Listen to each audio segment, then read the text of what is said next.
un gros point déjà sur les États-Unis, la santé aux États-Unis, qu'est-ce qui se passe et la conférence de presse qu'il y a eu lieu, en particulier, je vais spoiler tout de suite le sujet de la conférence de presse qui était sur l'autisme, qu'est-ce qui cause l'autisme et qu'est-ce qu'il faut faire pour entre guillemets, soigner l'épidémie d'autisme. On reviendra sur ce terme d'épidémie d'autisme utilisé par le président et son ministre de la Santé qui est RFK Junior. On reviendra sur tout ça au fur et à mesure. Du coup, on va déjà parler de depuis l'arrivée donc de RFK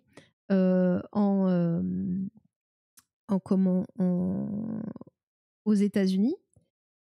Quel est l'état du système de santé américain? Donc déjà, premier truc, comment est le système de santé américain et qu'est-ce qu'il a fait? Pour ça, je vais m'appuyer sur une partie, sur des images qu'il y a dans je ne sais pas si vous connaissez The French Virologist, qui est sur Instagram et qui fait aussi des éditos qu'elle envoie par mail. Il y en a qui sont gratuits, il y en a qui sont payants. Vous pouvez vous abonner gratuitement à ceux qui sont gratuits et ceux qui sont payants, voilà aussi. Donc, je vous encourage vraiment à aller regarder ce qu'elle fait. Elle est française aux États-Unis, qui travaillait là-bas en tant que chercheuse dans une entreprise. Je crois qu'elle était dans le privé. Là, elle a décidé de se consacrer, entièrement son temps à la vulgarisation. Et forcément, avec ce qui se passe aux États-Unis. Alors maintenant, je vous dis, elle est française, mais elle a été... je ne sais pas ce qui vient de se passer. Elle a eu peur. Vous m'entendez toujours? Oui, c'est bon.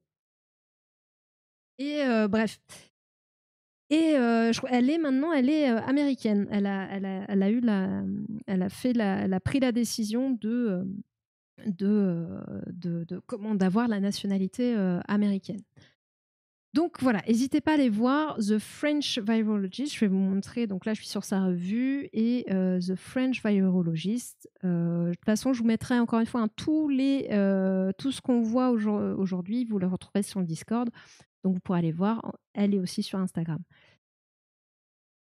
Donc le système de santé américain, c'est la HAS, qui est en fait la Health and Human Service, qui est l'équivalent du ministère de la Santé américain. Donc, le ministère de la Santé américain chapeaute principalement les agences fédérales de santé publique et de recherche biomédicale, y compris le CDC. Donc, le HHS, c'est vraiment le big boss, le ministère. Ensuite, il y a le CDC. Vous en avez certainement déjà entendu parler de ce fameux CDC, le Center for Disease Control and Prevention, qui est l'agence fédérale qui pilote la santé publique. Le CDC adopte en général les recommandations de l'ACIP. On verra ce que c'est, l'ACIP qui est ici. Et de la directeur ou directrice du CDC approuve les recommandations. Et les recommandations, notamment, là, ce qui va nous intéresser, c'est les recommandations notamment vaccinales, et c'est pour ça qu'on parle de l'ACIP. Les recommandations vaccinales sont transmises au niveau local, et en fait, ces recommandations vaccinales officielles, elles sont importantes parce que les vaccins, c'est ce qui va permettre de rendre disponible dans les pharmacies le vaccin, qu'il soit accessible gratuitement pour les enfants défavorisés, que le vaccin soit pris en charge par les assurances privées. Donc voilà, donc le CDC, vous avez l'HHS, le CDC, qui est vraiment l'agence fédérale qui va faire la recommandation. Et donc, qu'est-ce que l'ACIP? C'est, je vais regarder mes notes, c'est l'Advisory Committee on Immunization Practice. Donc, en gros, c'est une agence de consultatif, de recommandation quand même, un comité indépendant par rapport aux vaccins. Donc, comité scientifique indépendant. Les membres de ce comité sont normalement sélectionnés pour leurs compétences scientifiques et conseillent le CDC sur les vaccins en fonction des données scientifiques disponibles, qui est vacciné, quand et comment. C'est vraiment un rôle scientifique. Scientifique! Je n'ai pas le truc, mais voilà, vous l'avez. Donc voilà en gros le fonctionnement. C'est ceux qui arrivent en costume niveau 4 quand tout va mal. Ouais, J'adore la science. Et, je pensais pas qu'on parlerait à la fois de RFK et de recommandations vaccinales dans le même sujet du jour. Si, parce que tu vas voir bref, tout ça est lié. Parce que RFK, c'est donc le ministre de la Santé des États-Unis. Malgré ses propos douteux, plus que douteux, en fait, c'est un anti-vax sceptique. Et d'ailleurs, c'est pour ça que je vous présentais ce petit schéma, c'est que le ACIP, qui est normalement un comité scientifique indépendant, qui est bien, le côté scientifique est très important, il a viré tous ceux qui étaient au ACIP pour mettre des gens qui sont anti-vax et qui sont là pour faire des recommandations sur les vaccins, mais qui ne sont pas forcément formés sur la vaccination, mais qui sont juste des anti-vax. Et c'est ça qui va faire la recommandation qui va être envoyée au CDC. Déjà, on a un problème, Houston.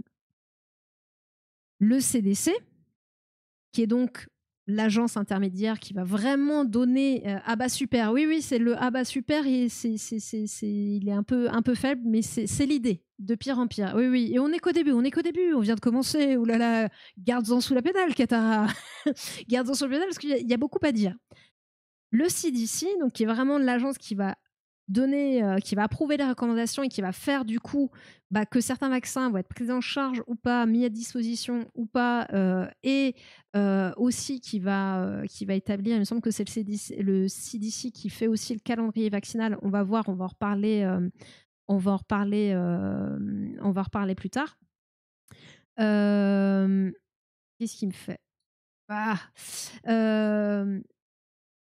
il avait mis à la tête du CDC une directrice le 31 juillet 2005, donc c'est quand même assez récent. RFK, donc Kennedy Jr., une femme, une microbiologiste, je crois, une scientifique qui l'approuvait à la tête du CDC. Il l'a virée là début septembre. Parce qu'en fait, il lui a demandé de changer des choses au niveau justement des agendas vaccinaux. Donc, qui, quand, où, quand est-ce que les gens se font vacciner, quel calendrier, etc. Quel vaccin. Et il voulait qu'elle accepte par avance les recommandations qu'allait lui faire l'ACIP, là où il avait mis ses petits anti-vax tout comme lui. Il voulait qu'elle approuve par avance tout ce qui allait lui être dit par la CIP sans contrôler en fait quoi que ce soit. Et en fait, elle a dit bah non, c'est pas mon éthique. Je suis scientifique, j'ai une méthodologie, j'ai une éthique et j'ai besoin de données crédibles, tangibles, de consensus pour pouvoir établir donner, approuver des recommandations et approuver des calendriers de vaccination. Enfin, le sujet est quand même important au niveau de la santé. Donc voilà quoi.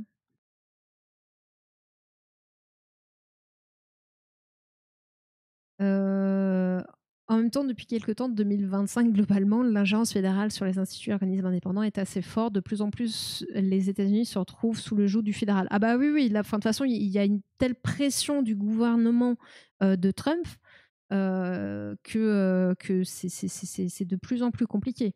Et les contre-pouvoirs sont un petit peu en faillite là en ce moment. Après, ils demandent plus de temps à être activés, donc c'est aussi ça le problème. C'est full dictature. Oui, je crois qu'on peut commencer à en parler. Ouais. Elle dit hier soir, papa, pourquoi quand on écoute les nouvelles, le monde va mal, ça donne pas envie de grandir. J'ai dû lui mentir. Oh putain. J'ai presque envie de chialer. On va essayer de continuer à se battre pour que le monde aille mieux, quoi. Mais c'est sûr qu'en ce moment, c'est pas très beau, quoi. En ce moment, c'est pas très très beau. Donc voilà, il a changé. Je vais revenir sur le petit schéma. Ici, le comité scientifique. Ah bah attendez, je vais même faire autre chose parce que sur sa truc, il y a un autre schéma où justement tout est barré, machin, pour expliquer un petit peu ce qui a été fait. Voilà. Donc Robert Kennedy Jr., ce cher monsieur-là avec une voix robotique, il a remplacé les experts donc, de la cible par des antivax. Donc en fait, le rôle scientifique, indépendant, tout ça, on oublie. Il a viré la directrice du CDC, Suzanne Monares, pour la remplacer par un de ses pions politiques, au risque que les vaccins ne soient plus recommandés. Et en plus, enfin bref, qu'il y ait plein de choses qui peuvent. Et là, le gros problème, comme ce que soulignait The French Virologist, c'est que c'est plus un rôle scientifique, mais ça devient un rôle politique et idéologique. Ce qui n'a aucunement, soyons clairs, ce qui n'a aucunement sa place en science. On peut tous avoir des opinions, des idées, etc., avoir des biais, mais vers quoi tendent les sciences, c'est d'essayer d'éviter et de pallier à ces biais. Et là, on parle de santé. On n'est pas en train de parler, je sais pas, enfin bref, on parle de santé publique quand même. Donc des choses importantes. Les vaccins ont quand même un but bien précis et sont quand même très utiles. Par exemple, la rougeole qui est en train de revenir est est dangereuse et en plus de ça, est hyper contagieuse. Donc les vaccins, ils ont une utilité. Il y a certaines maladies qui, dans certains coins, ont pu être éradiquées, notamment grâce à la vaccination. Et aujourd'hui, dans certains coins, en fait, chaque pays a ses recommandations de vaccination en fonction des besoins du pays, tout simplement. Donc voilà, donc aujourd'hui, tout ça, c'est plus de la politique, c'est plus de la science, ce n'est que de l'idéologie. L'impact de tout ça, là, on va parler de vaccins, mais je vais quand même faire une petite aparté. On pourrait se dire, c'est pas grave, c'est là-bas, c'est pas nous, on s'en fiche, ça nous concerne pas, tant pis pour les Américains, ils ont voté, ils savaient à quoi s'en tenir. En fait, l'impact, il n'est pas que pour les États-Unis. Une des raisons, je vais en citer plusieurs, mais une des raisons, c'est que notamment, il y a eu une décision, notamment, vous avez peut-être entendu, l'USAID, qui était un organisme qui apportait des subventions dans différents pays du monde sur des projets de santé, c'est notamment énormément désengagé. Malheureusement, il n'y a pas que les USA, mais c'est un mouvement qui vient d'eux quand même à la base, quoi. Et notamment l'éducation des pères dans la lutte contre le VIH, menacée par la réduction de l'aide publique au développement. Et en fait, les réductions drastiques de l'aide publique au développement menées par l'administration Trump, comme par les principaux pays européens donateurs, mettent à mal cette stratégie de santé communautaire qui a pourtant fait ses preuves. Donc, je ne vais pas vous lire tout l'article. Encore une fois, je vous mettrai l'article sur le Discord. Et bonsoir, Thienou, j'espère que ça va bien. Salut Chakinous. On voit déjà, ça c'est un exemple parmi d'autres exemples de projets qui ont été abandonnés ou mis à mal ou pour lesquels il n'y a plus de moyens, mais qui touchent la santé peut-être au niveau local, mais encore une fois avec des impacts qui peuvent être internationaux. Moins prendre en charge un foyer, un endroit où il y a particulièrement telle ou telle maladie, ça veut peut-être dire que cette maladie, elle va se redévelopper et revenir chez nous. Ou il n'y en aura plus chez nous. Il n'y en avait pas beaucoup chez nous et il y en aura plus. Donc en fait, les impacts, ils sont en cascade. Ça, c'est une des conséquences. Une autre conséquence, c'est que ce discours-là, on rappelle que c'est quand même les États-Unis. C'est pas un mec lambda aux États-Unis qui commence à se tenir ce genre de discours. Là, on parle en premier lieu du ministre de la Santé. On va voir que le président est dans la même lignée. C'est s'intéresse à la science, ouais. Oui, non, mais voilà. C'est déjà la Pâque du beau pied. Souffle dans le sarcasme, mais oui, non, mais c'est ça. La pire maladie pour eux, c'est le wokisme. En gros, c'est ça. Donc là, on va regarder une petite vidéo. C'est le HuffPost qui a fait un résumé de ce qui s'est dit pendant la conférence qui a eu lieu. C'était lundi soir, je crois.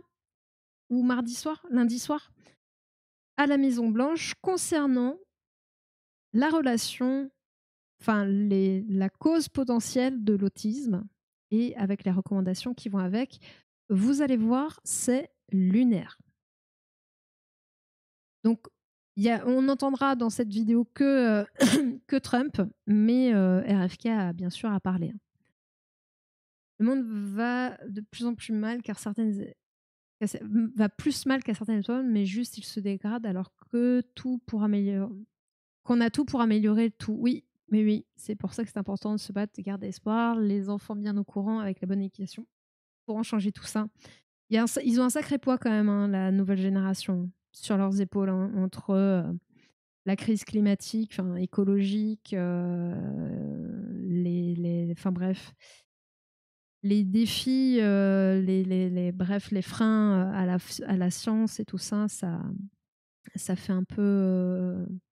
Ils ont quand même un sacré poids sur les épaules. On n'avait pas autant de poids sur nos petites épaules quand on avait leur âge, hein. Mais bon, j'espère qu'ils feront mieux que nous, hein, c'est sûr. Il a repris confiance et moi aussi du coup. Mais c'est pas faux, mais c'est vrai que ouais, va falloir qu'on se sorte les doigts à un moment donné, quoi. Ce serait pas mal. Cette chose au niveau de la santé que Trump a reconnue, c'est que l'abus de plomb peut nuire à la santé. Ouais. Ça, c'est parce qu'il a vécu, c'est pour ça. Allez, on se regarde là. I always had very strong feelings about autism and how it happened and where it came from. But it's turning out that we understood a lot more than a lot of people who studied it. Alors là, ce qu'il vient de dire, c'est qu'en gros, dans ce petit extrait, il parlait d'une discussion qu'il avait eue il y a 20 ans avec RFK, donc Kennedy Jr., où en gros, il est en train de dire, il y a 20 ans, on en discutait déjà, on avait déjà des idées sur ce qui se passait avec l'autisme et tout, et on en savait plus que ceux qui travaillaient, que les spécialistes du sujet. Voilà, le président des États-Unis. Donald Trump a multiplié les fake news dans un discours sur la santé. Oui, il est plus intelligent que les spécialistes qui l'étudient. Oui, vous avez bien entendu. Il est convaincu qu'il existe une épidémie d'autisme. Alors, quand il parle d'épidémie d'autisme, ce que les experts démentent, est-ce qu'ils vont en mettre plus, et présente des causes qui ne sont pas démontrées scientifiquement. La fameuse épidémie dont il parle, j'avais un chiffre normalement. J'ai tellement mis de trucs de côté parce que je vous jure, ça m'a. Aujourd'hui, il y a un enfant sur 31, 3,22% présente un TSA. Et c'est un taux qui effectivement a augmenté, les 20 dernières années, mais pour des raisons bien précises qu'on sait. D'une, la définition des troubles du spectre autistique a été élargie. De deux, il y a beaucoup plus de diagnostics. Donc, en fait, voilà, il n'y a pas d'épidémie. C'est juste que la définition a changé et les diagnostics se font plus qu'avant. Donc, 1 sur 31, 3,22%.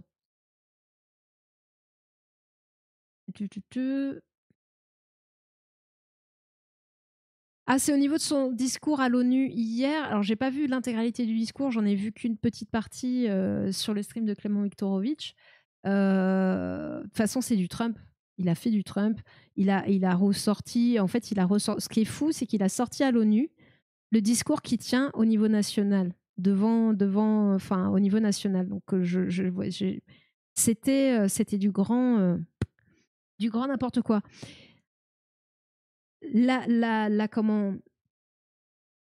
Le mensonge, les fakes, la post-vérité, c'est dangereux dans tous les cas pour la démocratie, etc.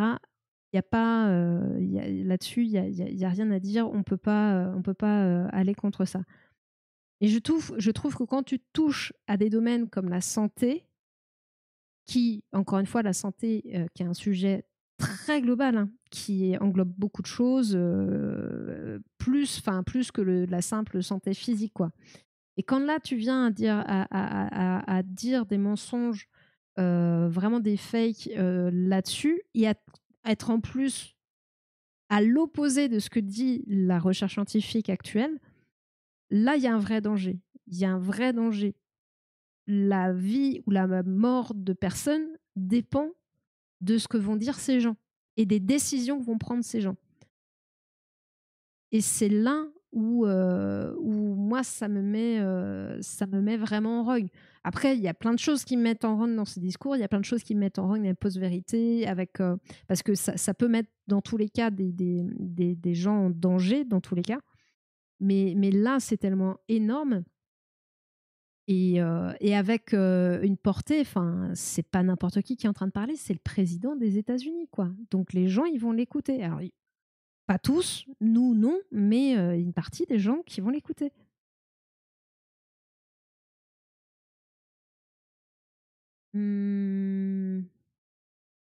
Alors tu vas voir. Alors épidémie, attention au terme l'épidémie, on parle, l'OMS a reconnu une pandémie de diabète, par exemple. Notamment de diabète de type 2 en particulier, mais même le diabète de type 1 a tendance à augmenter. Donc le terme épidémie peut être justifié même sur une maladie qui n'est pas virale. Donc c'est pas choquant d'utiliser un terme comme ça. Ça l'est quand c'est pas du tout une épidémie, quand il n'y a pas d'épidémie. Tu ne parles pas d'épidémie quand il n'y en a pas, en fait, tout simplement. Donc là, c'est ça qui est problématique. Parce que, encore une fois, pandémie de diabète, l'OMS le dit. Hein. First, effective immediately, the FDA will be notifying physicians. Donc la FDA, c'est la Food and Drug Administration. Donc c'est ceux qui valident tout ce qui est alimentaire et les médicaments et qui vont aussi redonner, on ne l'a pas vu dans le schéma tout à l'heure, mais qui font partie des agences qui vont donner notamment là, les informations médecins sur l'utilisation. At the use of well, let's see how we say that. Alors déjà, il ne sait pas le dire. Acetaminophen. Alors là, on ne le voit pas dans cette vidéo-là, hein, parce que c'est vraiment des petits bouts. Mais dans la vidéo originale, il se retourne vers les autres, genre acéta. Très compétent. Tu sens que le gars, il a bossé le sujet, il sait de quoi il parle, et c'est un expert du sujet. Et en fait, là, pour résumer, il va demander à la FDA de donner des consignes aux médecins sur l'utilisation de l'acétaminophène. Et vous allez voir ce que c'est, je vous spoil pas. Which is basically commonly known as Tylenol. During pregnancy can be associated with a very increased risk of autism.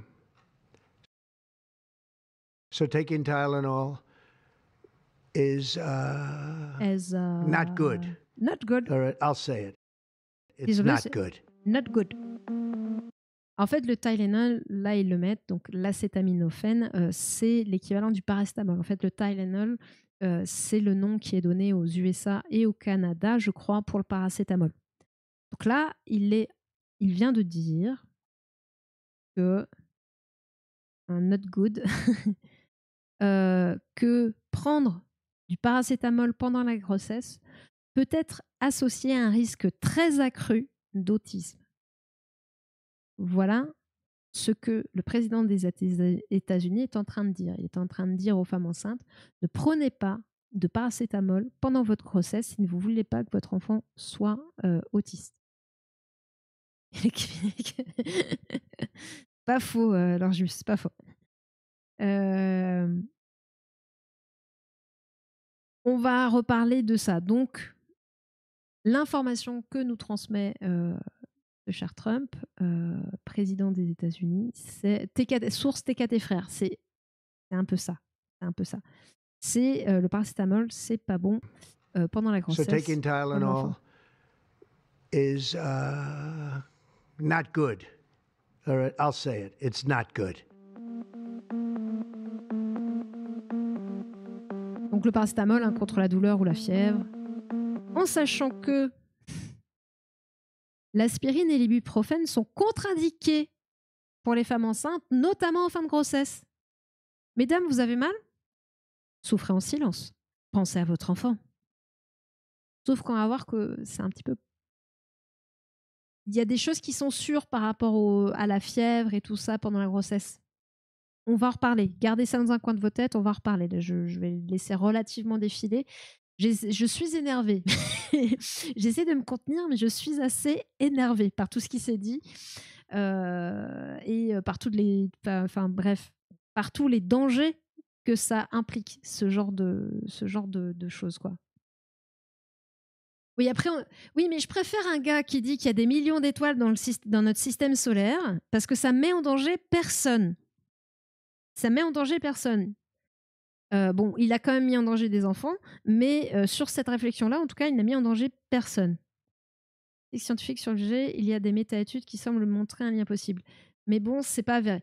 On va en reparler, Grippa. On va en discuter. Moi, je suis pas allée dans les études à proprement parler, mais j'ai eu plusieurs articles. J'ai les articles du Monde, enfin plusieurs articles, et on va voir en fait d'où cette confusion vient. Et effectivement, tu t'es pas trompé dans tes recherches, mais la conclusion, effectivement, était il n'y a rien d'avéré. On parle de lien possible. Voilà. Parler, j'ai l'impression qu'il a un peu trop picolé, qu'il est sauvé de ça. Non, mais je crois qu'il boit pas du tout. Hein. Il boit pas du tout, vraiment air. Je sais pas s'il a un labo d'ibuprofène, mais on va voir. Il y a d'autres problèmes. Il y a tout n'est pas dit, je crois, dans cette petite vidéo, mais on va reparler. Anesthésie locale en plus pour les femmes enceintes, le dentiste. Ah, mais c'est vraiment, enfin, en fait c'est fou. Hein, comme c'est bizarre que comme par hasard, c'est les femmes, on s'en fout si elles souffrent, quoi.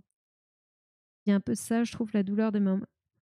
Je trouve sur la douleur des mamans, ça sent un peu la misogynie avec elles. J'adore la mal science. pour rien. Oui.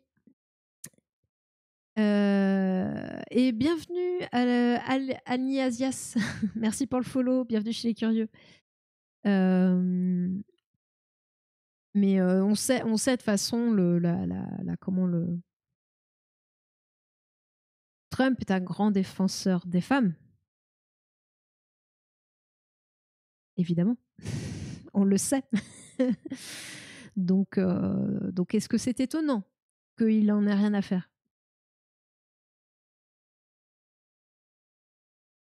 Non, il est produit. Non, le Tylenol est produit aux États-Unis. Justement, l'entreprise qui le produit a contredit ce que disait Trump et a chuté en bourse après ça.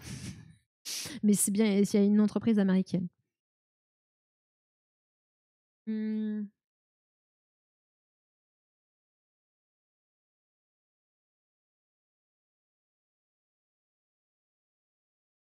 Ah, c'est sûr que quand on entend oui, n'importe qui se sent intelligent. Mais en fait, le problème, c'est qu'il y a beaucoup qui. Enfin, lui se trouve très, très intelligent. Hein. Pour rappel, c'est quand même le gars qui a dit que ce serait pas mal d'injecter du désinfectant pour lutter contre le Covid. Parce que les médecins sont trop cons pour trouver des solutions. Lui, il va en trouver. Il le sait. Lui, le désinfectant, ça désinfecte. Le soleil, ça désinfecte. Donc, tiens, on va se mettre au soleil, un désinfectant. Enfin, il se croit très intelligent et il y a plein de personnes qui le pensent très intelligent. Et qui le trouvent très intelligent. Donc en fait, pas tout le monde.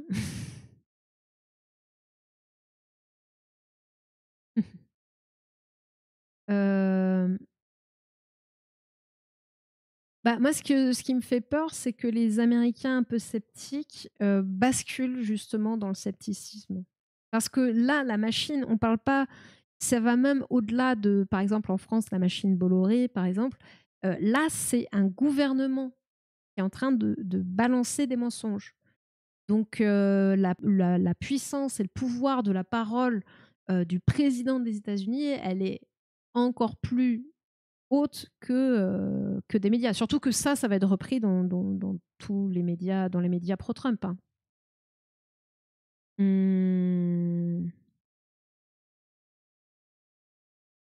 Ouais, la javel, du désinfectant, du chlore et des UV, c'est ça.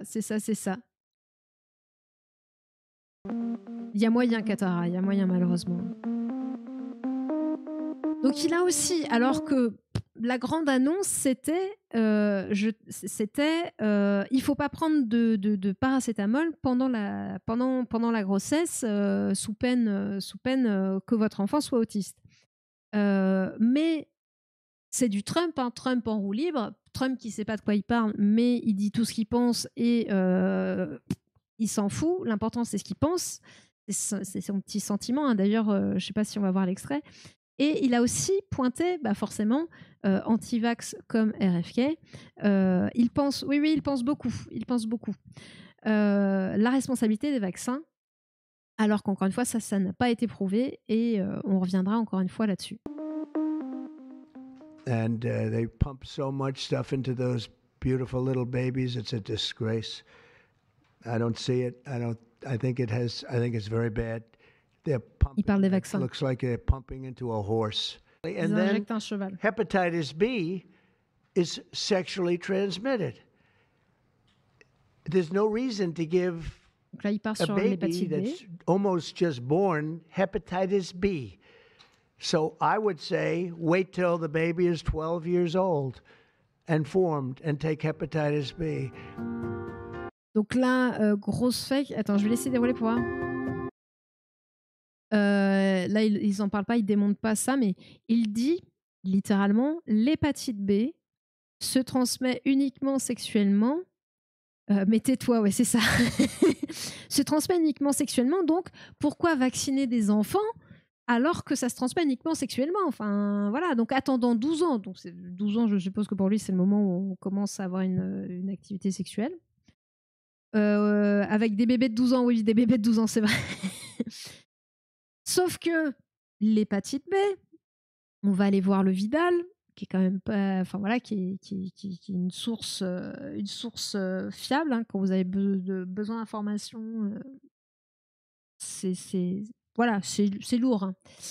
Donc l'hépatite B, c'est provoqué par un virus qui est très contagieux, 10 fois plus que celui de l'hépatite C, 100 fois plus que celui du VIH/SIDA. L'hépatite C se transmet par contact avec le sang d'une personne infectée et ses sécrétions. Donc le sperme, sécrétion vaginale, le lait maternel.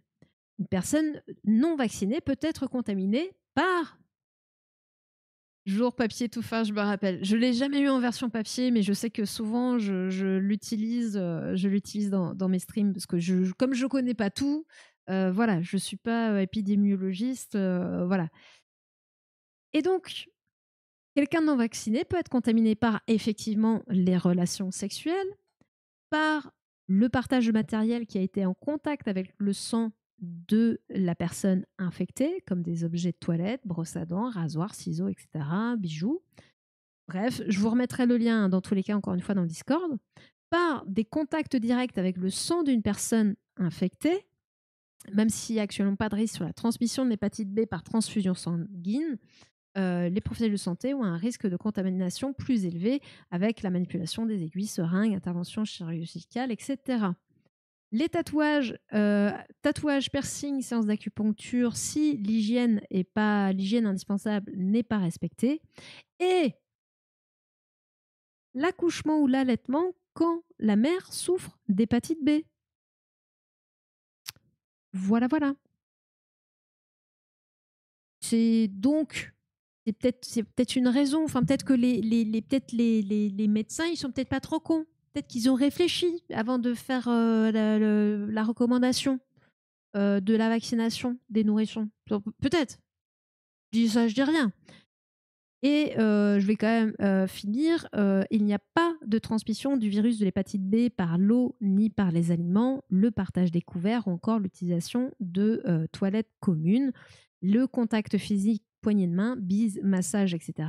ne transmettent pas le virus de l'hépatite B. Voilà, je voulais quand même lire cette partie parce que c'est aussi important que, même si c'est très contagieux, les cas de transmission sont quand même assez, assez clair.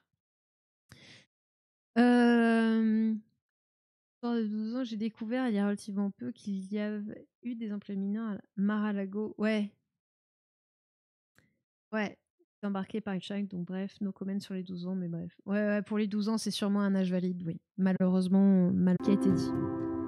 Donc là, il y a plein de scientifiques, effectivement, qui vont alerter sur la destruction de la politique de santé publique par l'administration Trump, notamment par ce fameux monsieur Kennedy Jr., RFK, Robert Fitzgerald Kennedy, ou je sais pas quoi, qui a complètement, on l'a vu en tout début de ce sujet, a complètement détruit les institutions au niveau de la santé, et notamment en mettant des anti-vax dans les comités scientifiques, enfin à la base scientifique de recommandations pour les vaccins.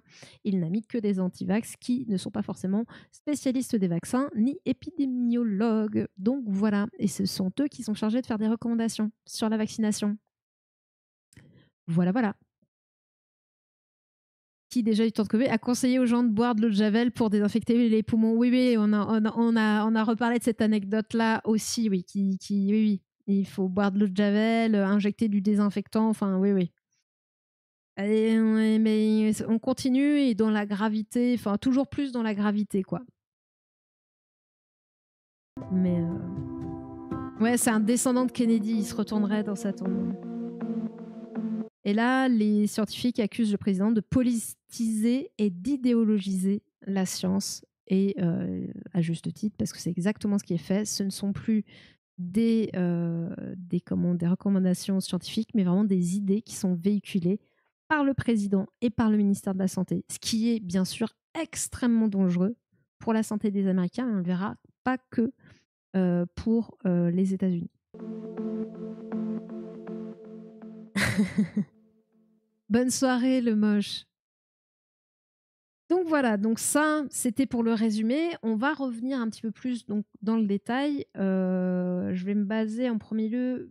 J'ai surligné quelques trucs. On va se baser sur un article du Monde. Il y en a même deux. Enfin, que je vous ai dit, j'ai pris plein de bases. Parce qu'en fait, c'est tellement énorme que je veux démonter tout. Je veux avoir le plus de sources possible et je veux pouvoir vous transmettre le plus d'informations possible. Donc, je vais essayer de faire au mieux ce soir pour vous transmettre ça sans être non plus trop redondante, trop voilà. Vous retrouverez les informations encore une fois dans le Discord si besoin pour approfondir un peu plus. Et donc le sujet, c'est Donald Trump déconseille le paracétamol aux femmes enceintes, évoquant sans preuve un risque d'autisme pour leur enfant. Vous avez peut-être entendu le terme de Tylenol, Tylenol en bon français, qui est en fait la version du paracétamol. C'est de l'acétaminophène, qui est la molécule de base, qui s'appelle paracétamol ici et qui s'appelle Tylenol aux États-Unis. Mais c'est exactement la même chose. Donc, il a déconseillé aux femmes enceintes de prendre du paracétamol. Il s'en est également pris à la vaccination des nourrissons, parce que c'est vrai qu'on s'attendait un peu plus sur ce sujet de l'autisme qu'il nous parle de la vaccination. Il me crie tellement le Donald. Oui, mais on a vu. C'est pour ça que la petite vidéo de 2 minutes, je pense que c'est pas mal. Là, de parler sans l'entendre, c'est peut-être pas plus mal. Donc voilà. C'était un petit peu inattendu qu'on nous parle du paracétamol, parce qu'on l'attendait plus sur la vaccination. Il a quand même attaqué la vaccination, notamment, j'en parlais, l'hépatite B, mais aussi le vaccin du ROR, donc rougeole, oreillon, rubéole. Il a quand même attaqué tout ça. Mais là, aujourd'hui, les recommandations qui vont être transmises par la FDA, donc par la Food and Drug Administration, aux médecins, ce sera le risque par rapport au paracétamol et la prise par les femmes enceintes. On verra que rien que ça, dire aux femmes enceintes, parce qu'en fait, il l'a dit là dans la vidéo, on ne le voyait pas, mais si vous regardez, vous pouvez, il y a l'intervention complète, mais je ne vais pas nous imposer ça.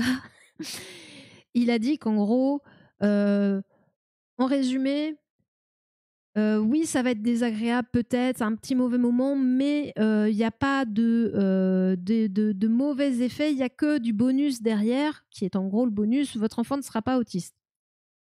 On verra que, pour rappel, le pourcentage, il n'y a pas d'épidémie, parce que le pourcentage d'autisme parmi les enfants américains de 8 ans, il est de 3,2%.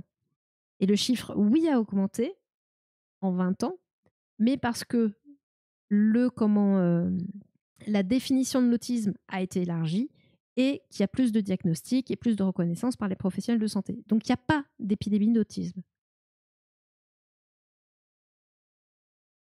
L'administration s'appuie notamment, et c'est là, c'est Grippin Vert, je crois que tu en parlais tout à l'heure, sur une étude parue aux États-Unis en août, menée par des équipes du Mount Sinai Medical Center à New York et dirigée par un professeur de Harvard. Si elle reste prudente quant à l'existence d'un lien direct, elle fait ressortir des éléments qui poussent les auteurs à inciter à la prudence dans la prise de paracétamol par des femmes enceintes. 2 autres études, publiées dans le Journal of American Medical Association, privilégiées par la plupart des experts, parce que portant sur des cohortes, donc c'est le nombre de personnes sur lesquelles on a fait ces observations, sur des cohortes plus larges, donc beaucoup plus de personnes, réfutent toute corrélation. Dans tous les cas, les médecins s'accordent à ce jour à dire que le médicament reste la meilleure option pour lutter contre la fièvre et la douleur pendant la grossesse. Donc, il y a effectivement une étude qui disait que, ouais, peut-être il y avait un truc, mais sans trop de certitude. Mais à côté, on a quand même une étude en sciences. Pour être clair, une étude, c'est pas forcément ça qui va faire foi. Il faut toujours, en général, plusieurs études recoupées pour arriver à un consensus. Là, une étude qui dit un truc et qui en plus, la cohorte est petite, donc il n'y a pas beaucoup de monde qui ont été pris en compte, où il y a potentiellement des biais, et on parle bien de lien, de corrélation, et pas de causalité. Donc ça aussi, c'est vraiment important à avoir en tête.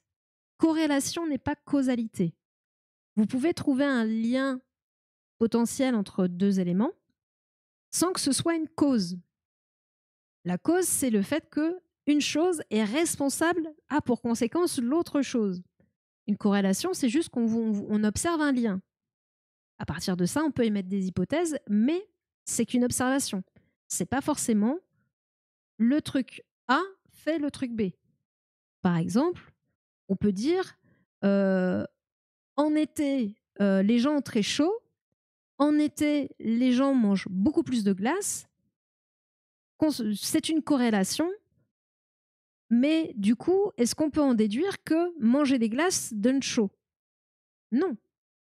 Il y a une corrélation entre les 2 événements. On pourrait dire aussi, en été, il y a plus de coups de soleil. En été, on mange plus de glace, donc manger des glaces donne des coups de soleil. Non, c'est le soleil, la cause des coups de soleil.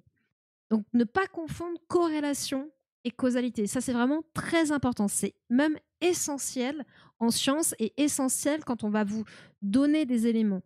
Bien faire attention quand on utilise le terme de lien ou de corrélation et le terme de cause.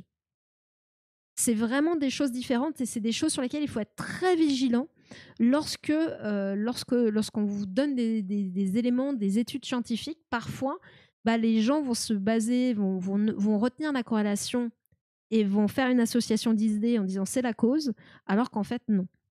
Donc ça, c'est vraiment très important. Et en plus, là, il se trouve qu'il y a 2 autres études qui ont voulu observer la même chose sur des plus grosses cohortes et qui n'ont pas du tout les mêmes conclusions et qui réfutent toute corrélation. Encore une fois, corrélation n'est pas causalité. Dans tous les cas, comme il est dit là, le médicament donc, reste la meilleure option pour lutter pendant la grossesse, surtout que pendant la grossesse, l'ibuprofène ou l'aspirine, qui sont 2 autres antidouleurs, sont contre-indiqués pendant la grossesse. Donc ça veut dire qu'en gros, le paracétamol, qui était un peu le dernier truc qui permettait aux femmes enceintes de lutter contre la fièvre pendant la grossesse et la douleur, voilà, souffrez en silence s'il vous plaît, mesdames.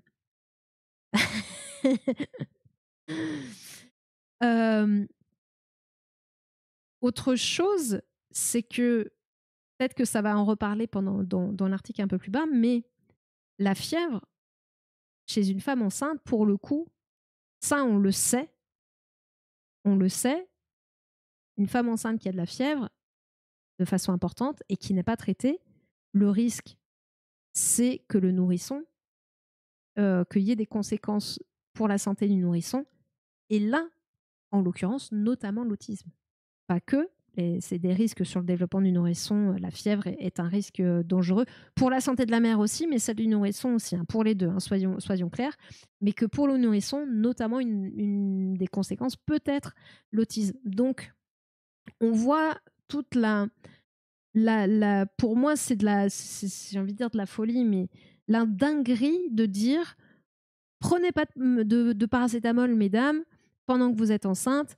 Vous ne craignez rien, ce sera pas très agréable, oui, pas très cool, mais il n'y a pas de risque, il y a que du bien, il y a que du positif, voilà. Non, c'est pas vrai. Il y a un vrai risque pour votre santé, beaucoup plus important que de prendre du paracétamol. Donc c'est dangereux, c'est un discours vraiment hyper dangereux, quoi, qui va à rebours de ce que l'on sait. Donc concrètement, quand même, l'antidouleur ne sera pas interdit, mais fortement déconseillé et à prendre seulement en cas de nécessité absolue. Donc là, tout à l'heure, on disait le laboratoire pour le paracétamol, il n'y en a pas que en France. Non, il y a aussi un laboratoire là-bas qui commercialise donc le Tylenol. Et lui se dit préoccupé par le risque pour la santé que cela pose aux femmes enceintes. Parce que comme les autres sont vraiment contre-indiqués, et pour le coup, l'aspirine, l'ibuprofène, on le sait, c'est contre-indiqué, c'est pas bon, il reste quoi? Et ce laboratoire qui a donc dévissé en bourse. Donc en fait, le président, cette conférence s'était promis depuis des semaines, notamment, je crois que c'est en avril, où le ministre de la Santé avait annoncé qu'en septembre, il connaîtrait les causes de l'autisme. Mais au final, il n'y a pas de découverte qui a été annoncée. Il balance ça, mais il n'y a pas de découverte. Oui, il s'appuie sur une étude, mais qui a été contredite par 2 autres études. Donc en fait, il n'y a rien. Mais par contre, voilà, ça va conforter les anti-vax et voilà. Et en fait, le président a mélangé, en plus de ça, prenez pas de paracétamol, des propos anti-vax, est-on étonné, des recommandations médicales toutes personnelles et voilà, du type un peu dans l'idée de prenez du désinfectant, buvez de la javel, et des digressions sur la bonne santé des Amish. Oui, parce qu'il a dit, chez les Amish, il n'y a pas d'autistes, ils se font pas vacciner. Chez les Amish, il n'y a pas d'autistes, ils ne se font pas vacciner.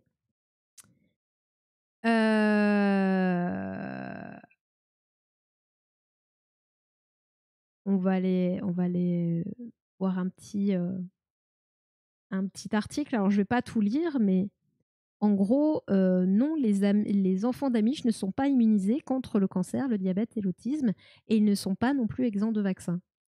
En fait, ce truc-là, avec par rapport à l'autisme, à tous ces trucs-là, qu'il y a moins, enfin, en gros, les Amish sont moins malades et tout, ça vient d'un gars, euh, ça vient d'un gars qui s'appelle Steven Kirsch, un dirigeant ancien de la Silicon Valley, militant anti-vaccin, qui, en fait, c'était pas une étude qu'il avait faite. Il avait que des preuves anecdotiques, quoi. En gros, j'ai demandé à des mecs, voilà, à des gars amish, ils m'ont dit 2-3 trucs, et j'ai dit ok, ça veut dire que du coup, t'es qu'à tes frères. C'est vraiment ça, hein. Il n'y a pas d'études. Et les études qu'il y a vont, les quelques études qu'il peut y avoir, vont contre ce que dit Steven Kirsch. Sauf qu'encore une fois, les antivax et compagnie, ou les gens qui tiennent ce genre de propos, s'appuient sur des conneries déblatérées par un mec qui n'y connaît rien, qui a fait une enquête de terrain, et puis qui s'est dit, moi on m'a dit que, donc c'est que c'est vrai. Et sauf que non, encore une fois, un témoignage n'est pas une vérité en soi.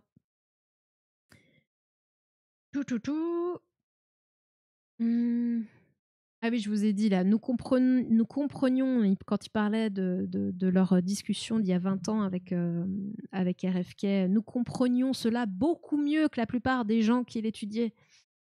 Encore une fois, Trump, plus intelligent que tout le monde.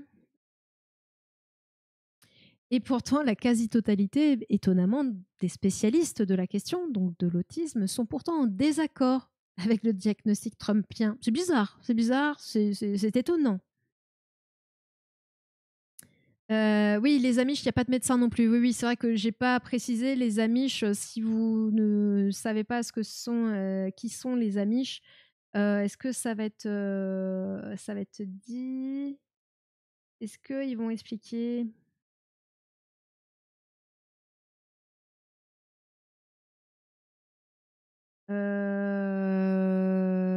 Je sais plus ça expliquer. Mais en gros, les Amish, voilà, ils sont pas tout ce qui est médecin, tout ça, c'est pas trop leur dada. La médecine moderne et même tout ce qui est moderne, l'électricité, il y en a pas. Enfin voilà, c'est tout est très très à l'ancienne quoi. Donc forcément, ils font pas diagnostiquer leurs gamins. De fait, en fait. Tchou. Donc, je crois que oui, ils disent le fait qu'il n'y aurait aucun risque pour les femmes enceintes à simplement se priver de paracétamol et à souffrir à la place. Les symptômes que les personnes traitent avec le paracétamol durant la grossesse sont bien plus dangereux que ces risques théoriques et peuvent créer des morbidités sévères et de la mortalité pour les personnes enceintes et pour le fœtus. Donc c'est beaucoup plus grave de ne pas soigner avec du paracétamol que de prendre du paracétamol. Le risque est beaucoup plus sévère. Les fortes fièvres contre lesquelles le paracétamol agit présentent notamment des risques pendant la grossesse. Donc voilà. Il s'en est également pris au calendrier de la vaccination infantile. Kennedy qui privilégie le bon sens maternel. Alors en général, quand vous avez cet argument, le fameux argument du bon sens, ça doit allumer chez vous ce qu'on appelle un red flag, une petite lumière rouge là qui dit ouh, le bon sens, c'est rarement bon. C'est un peu l'équivalent de mais c'est naturel ou c'est dans la nature. Le bon sens en fait, le bon sens n'a pas besoin d'être expliqué. Le bon sens n'a pas besoin d'être prouvé. C'est du bon sens en fait. Le bon sens, c'est du bon sens par essence. Donc derrière le bon sens maternel, vous pouvez coller. En fait, en disant ça, vous pouvez coller tout ce que vous voulez. Voilà. Ah oui, non, il n'a pas besoin d'études pour dire sa vérité, hein, ça c'est sûr.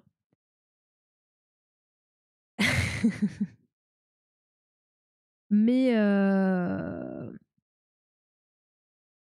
alors, je suis pas sûre que le tri par de toute façon les cons vont mourir. Enfin, c'est quand même au niveau. Si t'es vraiment humaniste, tu penses pas trop comme ça. T'as quand même envie de sauver les gens. C'est plutôt ça l'idée. Moi, je suis pour la santé de tous, hein, même ceux avec qui je partage pas les mêmes idées. J'espère qu'ils seront en bonne santé et que ça ira bien pour eux, hein. Je veux pas du mal aux gens parce qu'ils sont pas d'accord avec moi ou quoi. C'est vers la signataire. Alors là, enfin bref, il a fait aussi. Ah oui.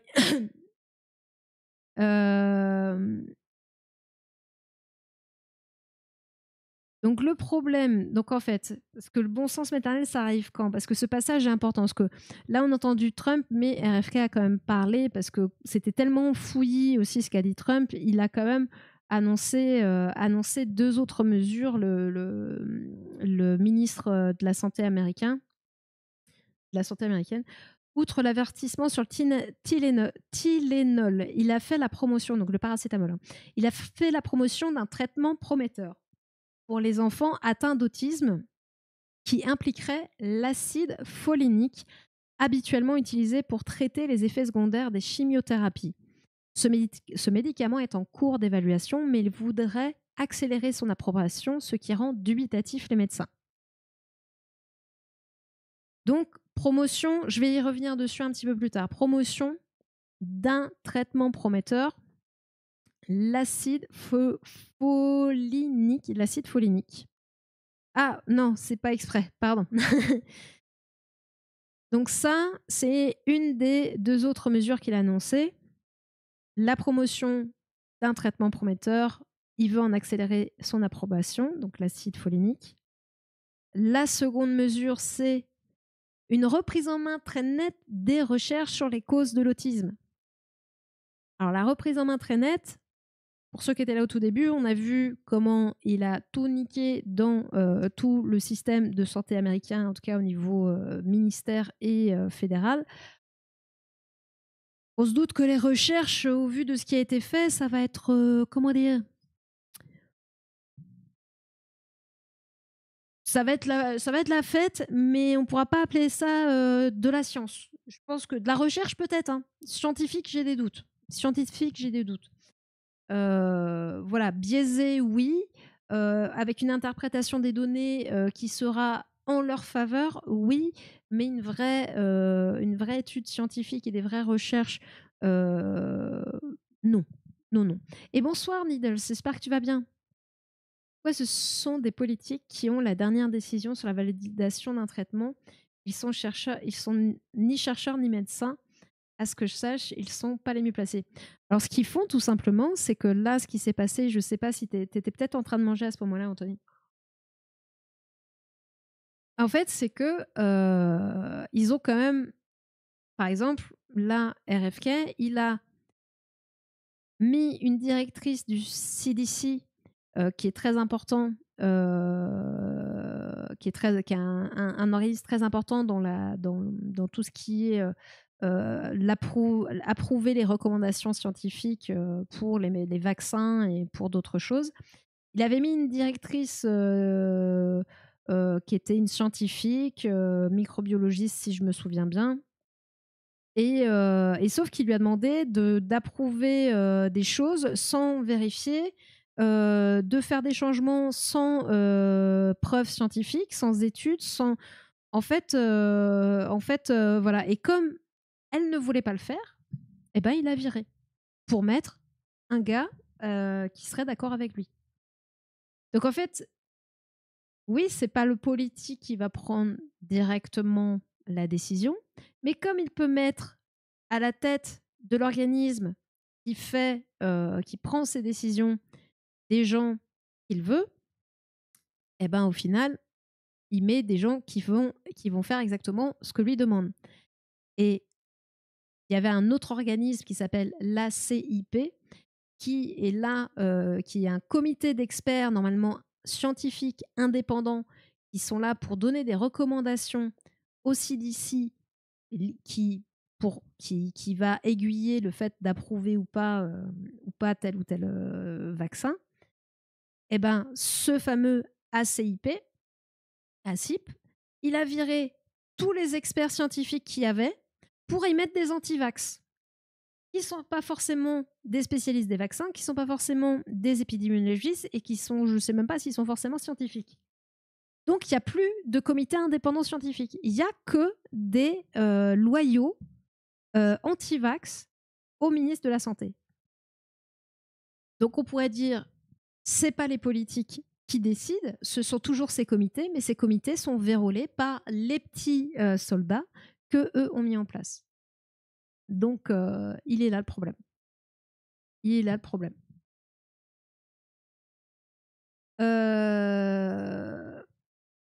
Donc, il dit par rapport aux recherches que jusqu'à présent, en gros, c'était des recherches politiquement correctes et complètement infructueuses. Ce qui n'est pas tout à fait vrai, il y a quand même des pistes qui sont ressorties. Les poils de chat, je t'aime mon chat, mais si tu me gratouilles le nez.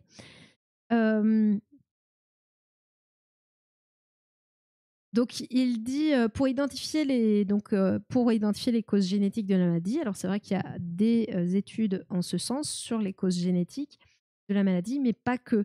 Quand celle-ci serait principalement environnementale. C'est plus complexe que ça. Possible qu'il y ait un petit peu des deux. Il dit ça serait comme étudier les marqueurs génétiques du cancer du poumon sans regarder les cigarettes. Voilà, un grand philosophe. Et donc, face aux études scientifiques qui disent le contraire, Robert Kennedy Jr. privilégierait le bon sens maternel. Selon lui, entre 40 et 70% des mères d'enfants autistes établissent un lien avec la vaccination. D'où sort ce chiffre de 40 à 70%? On ne sait pas. Et du coup, si les mamans d'enfants autistes le pensent, c'est qu'elles ce sont des grandes scientifiques. Il faut écouter le bon sens maternel, quoi, l'intuition maternelle, quoi. Ça manque un peu de sérieux quand même, hein. Je dis pas que les mamans ne peuvent pas avoir de bonnes intuitions quant à la santé de leur enfant, mais peu de sérieux. Enfin voilà, peu de sérieux quand même. Mais oui, la gratouille du nez. Question au sujet, je rappelle avoir lu dans un Science et Vie, alors 4-5 mois aux États-Unis, sont en train d'implémenter un Nutri-Score sur les produits alimentaires, genre malsains, qu'on a ici. Et je me demande. Alors, je n'ai pas lu cet article. Et c'est parti.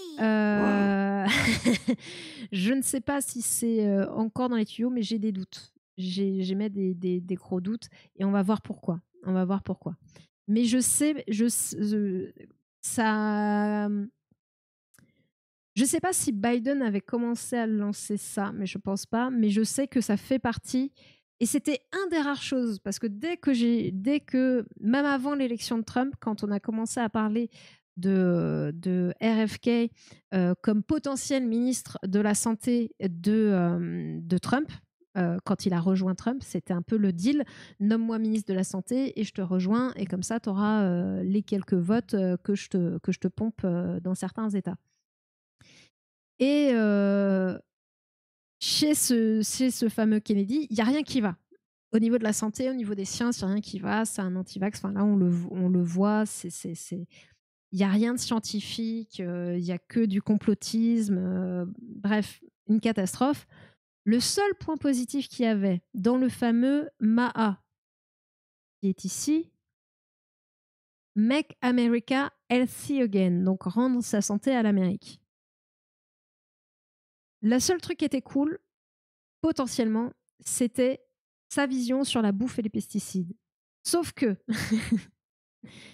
donc, il est censé incarner la voix de Make America Healthy Again au gouvernement, et la publication de sa stratégie à la mi-septembre, sur laquelle il comptait beaucoup politiquement, avait surtout mis en lumière.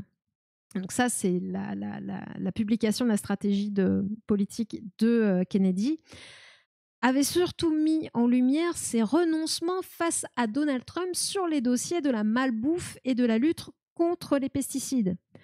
Donc tu vois, ce truc-là dont tu parles sur le Nutri-Score, c'était très certainement quelque chose qu'il avait en tête et qu'il avait dans le projet MAA. Mais ça, moi, je l'ai tout de suite dit, c'est la seule partie de ce qu'il propose qui est potentiellement qui est potentiellement intéressante.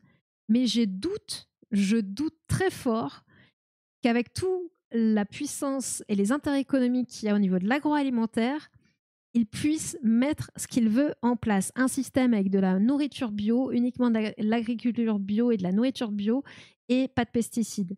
Ce qui va avec la nourriture bio. Mais en gros, c'était voilà, plus de malbouffe, etc. Et je me suis dit, au vu du business que c'est mort. On est au mois de septembre et on n'en entend plus parler. Donc le Nutri-Score, c'est pas si bête que ça. Il y a un vrai impact positif sur l'information que ça donne. Il y a eu des études d'ailleurs là-dessus. Et après, on sait très bien que, oui, si tu manges un truc t'as le droit. En fait, c'est pas que il faut pas, c'est pas bien de manger un truc c'est que c'est comme tout. Il faut éviter de manger que des trucs et d'essayer de manger des trucs un peu plus A, B, voilà. Mais c'est sûr que quand tu prends un truc gras, c'est gras. Enfin, là, tu reprends un peu l'argumentaire qu'avaient les entreprises qui ne voulaient pas adopter le Nutri-Score, en sachant que de toute façon, le Nutri-Score n'est toujours pas obligatoire. Voilà. Mais voilà, pour te répondre, du coup, ce n'est plus, a priori, plus à l'ordre du jour. À voir. Mais alors, qu'est-ce que tu mets là? Ouais. Sin Labeling Act est également en discussion concrète depuis 2023. Ok, donc c'est quelque chose qu'il y a depuis très longtemps, mais qui est toujours, qui a jamais été mis en place. Ok. Mm. Donc pour en revenir du coup à l'article, je crois qu'on est à la fin d'ailleurs. Donc voilà, les annonces en grande pompe de lundi, même bâclées et accaparées par le président, lui permettent de donner des gages à son mouvement et d'affaiblir encore un peu plus la crédibilité des autorités scientifiques américaines. Et moi, j'aurais rajouté, mais pas que. Mais pas que les autorités scientifiques américaines, mais aussi internationales, malheureusement. Parce que le discours qui est tenu, on peut se dire c'est outre-Atlantique, ça va pas nous impacter, mais bien sûr que si. On sait bien que la connerie des États-Unis, elle arrive aussi jusqu'à nous. Et que le discours d'un pays aussi fort va résonner à l'international et va avoir un impact sur les gens. C'est sûr et certain. Alors bien sûr, ceux qui étaient déjà convaincus le seront encore plus et auront encore plus de voix et encore plus de force pour dire leur message, puisque le président des États-Unis le dit. Mais ceux qui étaient un petit peu sceptiques, peut-être ça va les faire basculer. Enfin, c'est déjà grave, et ça pour moi, c'est pas que aux États-Unis. Au niveau de la recherche médicale, la recherche scientifique au global, la recherche internationale, elle est un peu en PLS là. Parce que quand même, les États-Unis, au niveau de la recherche scientifique, c'est un poids lourd au niveau de la recherche internationale, et il y a besoin comme il y a des consensus, il y a besoin que les chercheurs discutent entre eux, il y a besoin d'avoir des idées qui se confrontent pour arriver justement à ce consensus et à faire avancer la science. Donc, le fait que qu'il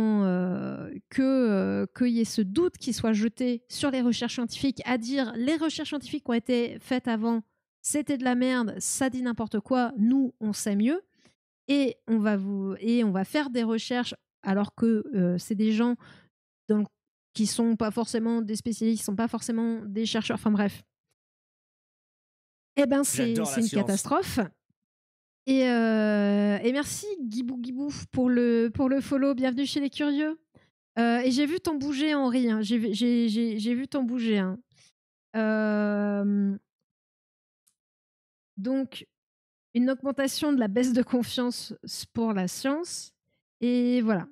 Et en plus de ça, comme on l'a vu au tout début aussi, la baisse des aides dans les programmes internationaux de santé par les États-Unis, mais malheureusement pas que les États-Unis, a un impact forcément sur la santé au niveau international et sur potentiellement la recrudescence de certaines maladies. Donc voilà, donc l'impact, il n'est pas que aux États-Unis. Et ce qui a balancé le président, donc sur notamment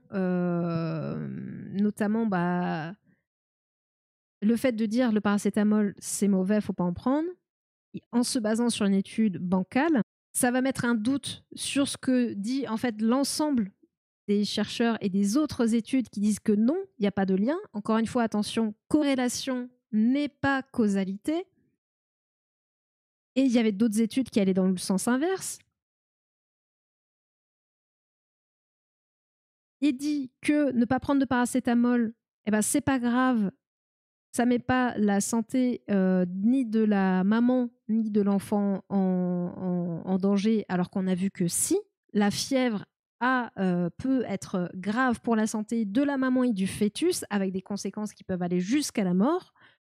Donc c'est quand même un peu grave. Et qu'en plus de ça, comme elles n'ont pas le droit, que c'est contre-indiqué, et ça, pour le coup, c'est sûr, de contre-indiquer de prendre de l'aspirine ou de l'ibuprofène, qui peuvent être des alternatives au paracétamol, et en fait, voilà, et il leur dit démerdez-vous, ayez mal, serrez les dents, et puis c'est pas grave. Bah si, c'est grave.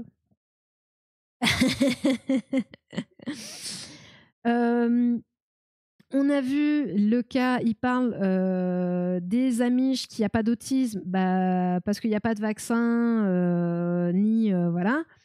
Bah, en fait, on a vu que c'est faux. Enfin, il se base sur un truc qui n'est pas une étude et le peu d'études qu'il y a vont plutôt montrer l'inverse. Il a dit un truc très fort aussi sur la vaccination, parce que malgré tout, dans son truc, il y avait aussi la vaccination.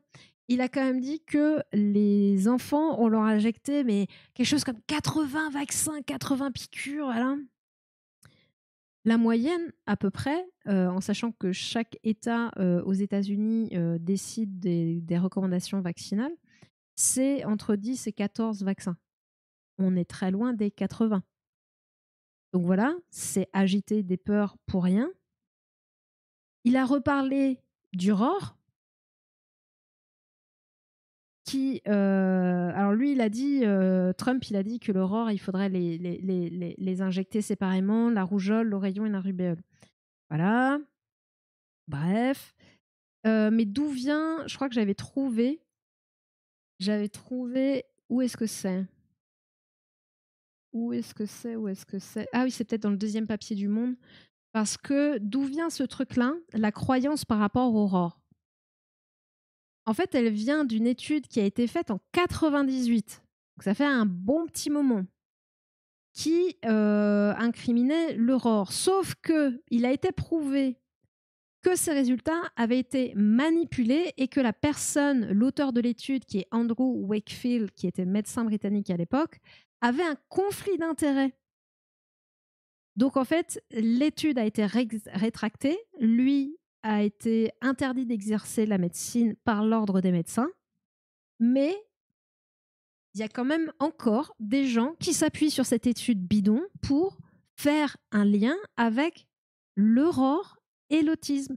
Alors que ça a été démontré, il y a eu d'autres études derrière, depuis plus de 25 articles, dont une vaste et robuste étude menée en 2019 sur une cohorte de 657 461 enfants nés au Danemark ont réfuté tout lien entre le vaccin ROR et l'autisme. En fait,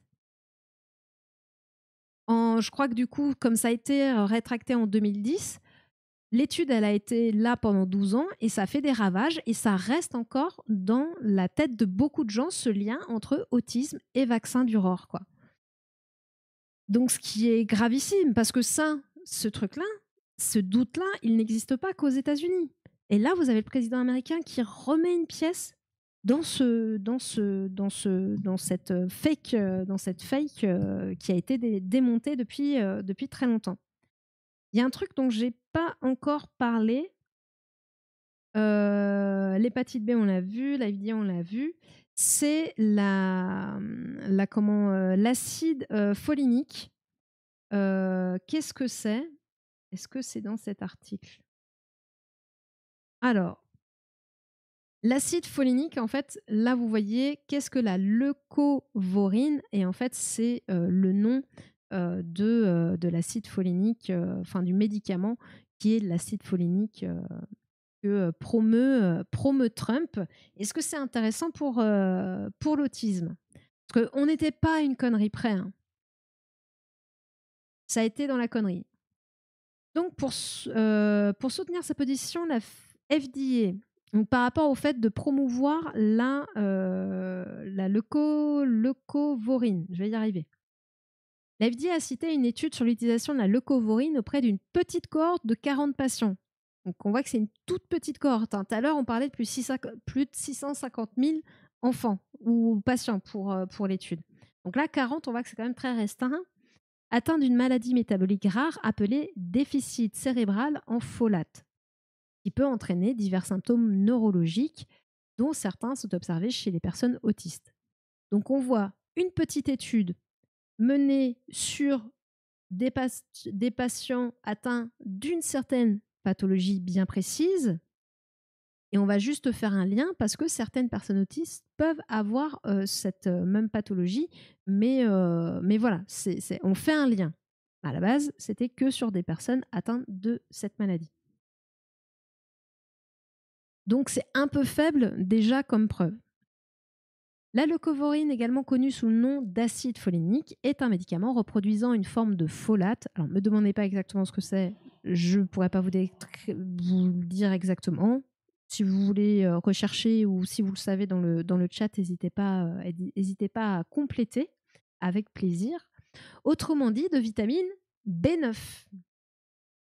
Selon le site web de la FDA, il est fabriqué par plus d'une demi-douzaine de sociétés. L'une des plus importantes est la multinationale israélienne Teva Pharmaceutical, qui produit donc la fameuse leucovorine.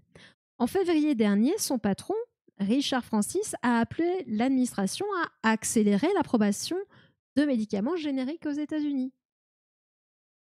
Tu veux bien accélérer l'approbation là, pour que je puisse vendre chez toi là, pour aller inonder le marché? C'est chouchou les molécules. Elle est pas mal, l'idole. Allez. C'est ça l'augmentation avec Global et la réparation de l'ADN, mais jamais ça reprogrammera tout ton ADN. Bah, là, il y a quand même une petite explication. Il y a un lien possible qui peut être fait, mais on va voir.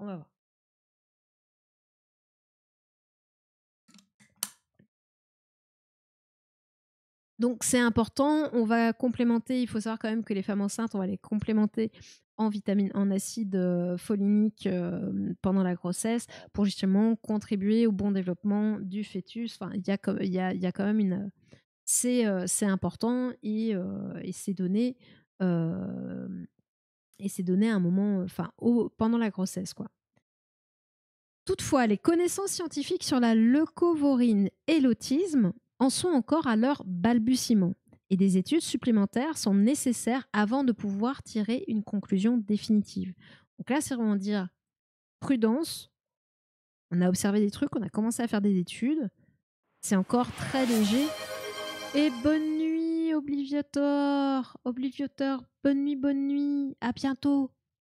Parle pas trop fort comme ça, je te réveille pas. À bientôt, Obliviator. Ok. Bah, il y a Lorgibus et Henri qui ont bien complété le rapport par rapport à l'ADN et tout ça et vos acides aminés. Donc cet article s'arrête là. Ah oui, mais c'est peut-être parce que j'ai pas tout. Voilà. Voilà, là ils disent on recommande, on complète leur alimentation avec 400 nanogrammes d'acide folique par jour pour prévenir les anomalies du tube neural, donc du développement nerveux du fœtus.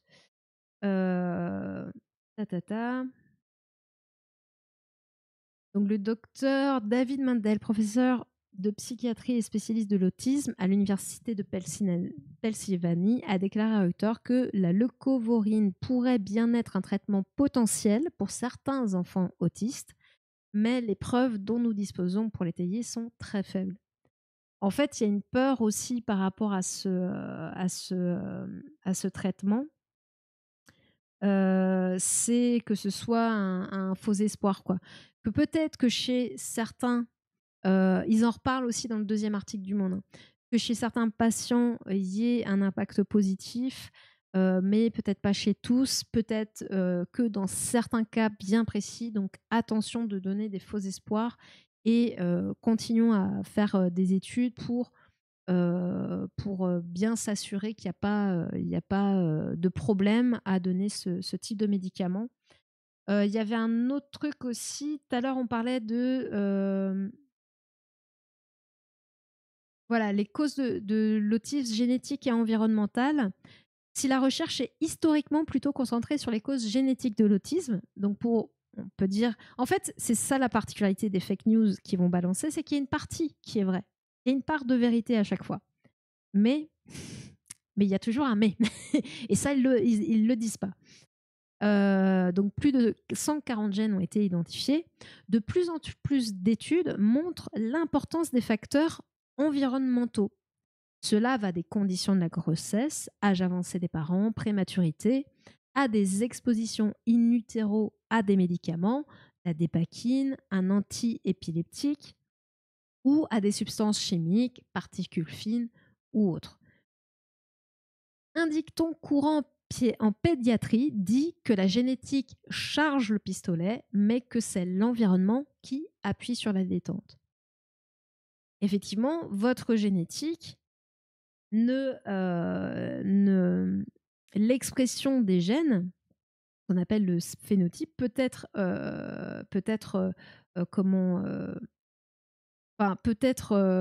forcément l'environnement peut avoir un impact sur l'expression. Vous pouvez avoir en gros, ça peut être tapis dans l'eau, mais si vous le sortez pas de la boîte, ça va aller, quoi. Donc il y a d'autres choses qui vont influencer l'expression du gène que le simple fait qu'il soit là, quoi. C'est plus ou moins ce qui est dit. J'essaye de simplifier, mais je trouve que la phrase, elle est plutôt relativement parlant. La génétique charge le pistolet, mais c'est l'environnement qui appuie sur la détente. Oui, il y a toujours une part de vérité dans un bon mensonge, ouais. Donc, par exemple, les chercheurs pointent en particulier vers l'exposition au méthylmercure, au pyralène, au manganèse ou aux insecticides, mais beaucoup d'autres pistes restent à explorer. Donc voilà, ça c'était sur la partie autisme génétique et environnemental. On voit que les études tendent à essayer de se concentrer un petit peu maintenant sur l'environnement, parce qu'il y a eu pas mal d'études génétiques sur l'autisme. Alors sur la leucovorine, l'acide folénique, j'ai entendu, mais j'ai pas trouvé de source, que potentiellement dans le fameux conseil de la CIP, il y a un des gars, donc des gens qui donnent des conseils, dans les conseillers en tout cas par rapport à cette prise de décision d'être contre le paracétamol et de parler du traitement de l'acide folénique. Il y a un de ces gars qui en fait a un intérêt à conseiller l'acide folénique parce qu'il a une entreprise qui en fait. Je n'ai pas trouvé de source pour confirmer ou infirmer ce que j'ai entendu. Donc, voilà. Je vous le dis, si vous trouvez l'information, n'hésitez pas à la partager. Mais tant que je n'ai pas la preuve sous les yeux, je préfère ne pas aller dans le sens d'une potentielle fausse information moi-même, quoi. Donc voilà, je pense que pour le sujet des États-Unis, vous avez vu, on a vu les risques, on a vu l'ensemble des conneries qui ont été dites par le président et son ministre de la Santé. Le ministre de la Santé, il y aurait tellement à dire parce qu'il a été auditionné par le Sénat, c'était catastrophique, de chez catastrophique. Déjà, sa première audition pour la validation de son poste, c'était catastrophique, mais alors là, on est tombé tellement bas, mais tellement bas. Même les Républicains ont été obligés de lui souffler les réponses. En bref, c'était une catastrophe. Mais bon, si vous voulez aller regarder, vous renseigner un peu plus là-dessus, allez-y. Mais bon, il a rien à foutre là, en fait. Il a rien à foutre là. Bref. Qu'est-ce que je voulais dire d'autre? Donc on a vu ça, on a vu les risques, on a vu l'importance de la différence entre corrélation et causalité. Ça, c'est vraiment un point essentiel, hein, je le dis et je le répète, et on le répétera souvent, hein, mais corrélation n'est pas causalité, donc attention à ça, vraiment, vraiment. Hein, le fameux lien, prenez de la distance quand vous voyez ce genre de termes, quoi. Il y a des termes comme ça dans les articles scientifiques en particulier. Il faut bien être vigilant aux termes utilisés.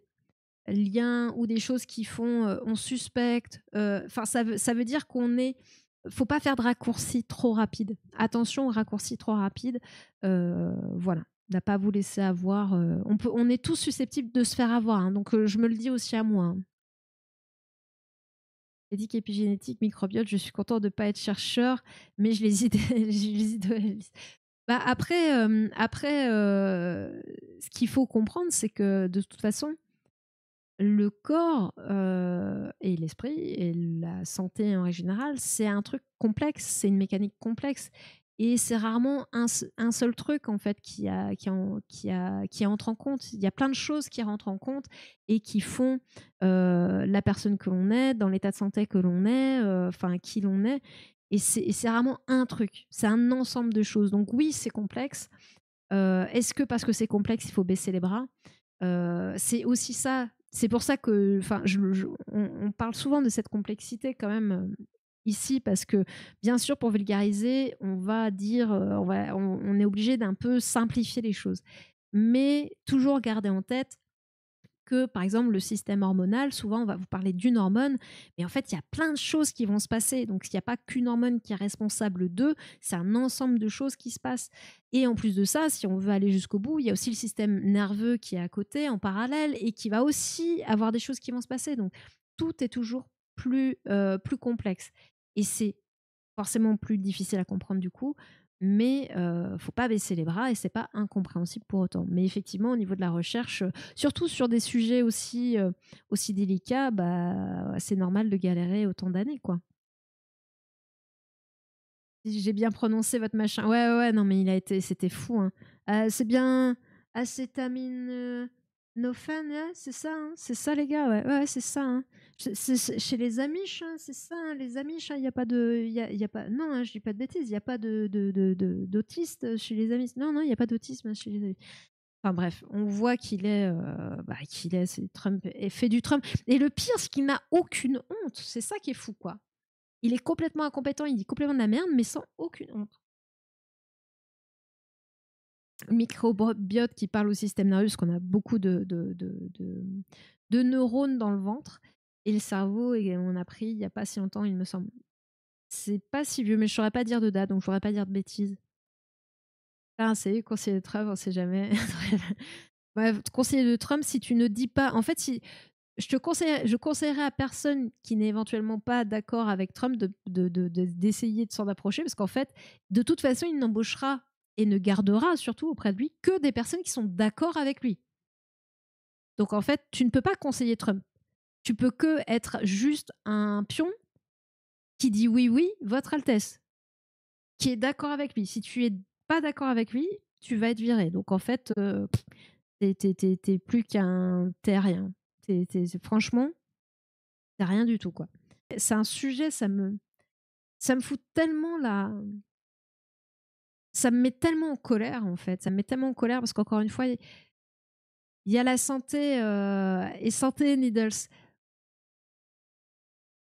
Il y a la santé des Américains qui... Enfin là, le système de santé des États-Unis, enfin, ça va être un drame. Vraiment, ça va être un drame.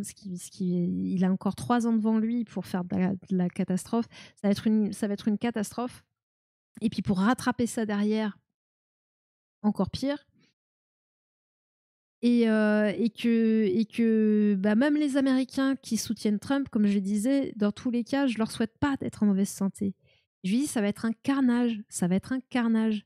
Les pauvres femmes enceintes qui vont se retrouver parce que leur président leur a dit face à un espèce de dilemme pourri où il n'y a pas de dilemme à avoir. Prends du paracétamol.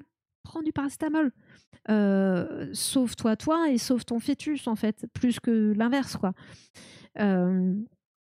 Donc voilà, enfin, il y a tellement de choses et ça me rend dingue. Et encore une fois, les impacts ne sont pas que pour là-bas. Ils sont au niveau international, ils sont sur la recherche scientifique, ils sont sur les croyances des gens. Ils sont vraiment globales. Il ne faut pas se dire ça que c'est se limite aux frontières américaines. C'est bien plus large que ça. Les conséquences sont bien plus larges que ça.